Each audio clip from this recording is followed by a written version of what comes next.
নতুন বিয়ের পর নবদম্পতির চিরসুখী বিবাহিত জীবনের কামনায় একটি পুজো করা হয়।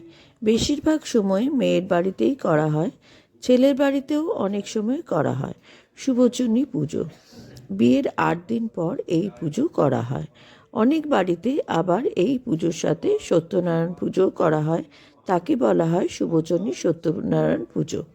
আজকের ভিডিওতে আমি দেখাবো শুভচন্নী সত্যনারায়ণ পুজো এবং স্ত্রী আচার। সত্যনারায়ণ পুজোর জন্য পান, কলা, পৈতে, সুপুরি, পয়সা ও বাতাসা দিয়ে আসন সাজাতে হয়। তীরকাঠি লাগে, লাল সুতো দিয়ে আসনের চারিদিকে সাজাতে হয়।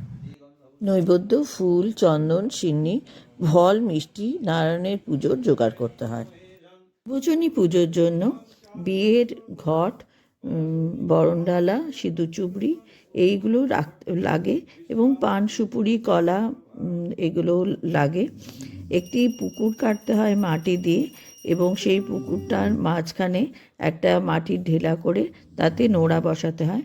নোড়াতে সিঁদুর দিয়ে ফুলের মালা, সোনার চেন পরিয়ে দিতে হয় এবং পুকুরের চারিদিকে 4 জোড়া হাঁস আঁকতে হয়।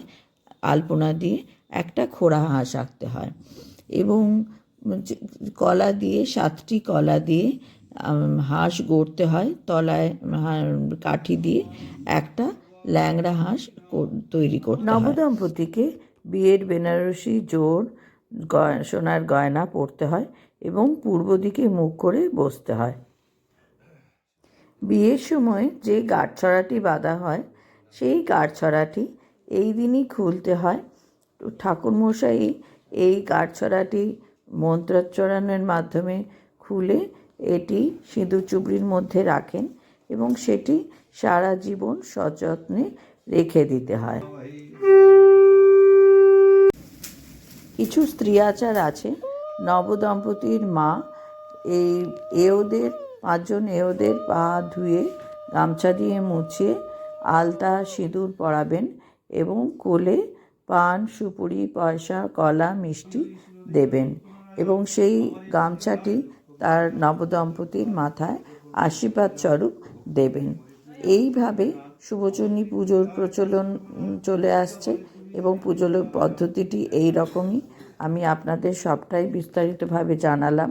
আপনাদের বাড়িতে হয়তো অনেকেরই এই পুজোটি প্রচলন আছে, কিন্তু পদ্ধতিটি বা আপনারা জানেন না। তাই আমার মনে হলো আপনাদের এটা জানালে আপনাদের হয়তো উপকারে আসবে, তাই জানালাম। ভিডিওটি ভালো লাগলে লাইক, শেয়ার, সাবস্ক্রাইব করবেন এবং নবদম্পতি শুভ কামনায়, দীর্ঘায়ু জীবনের কামনায় এই ব্রতটি করা হয়। সকলেই ভালো থাকবেন। নমস্কার।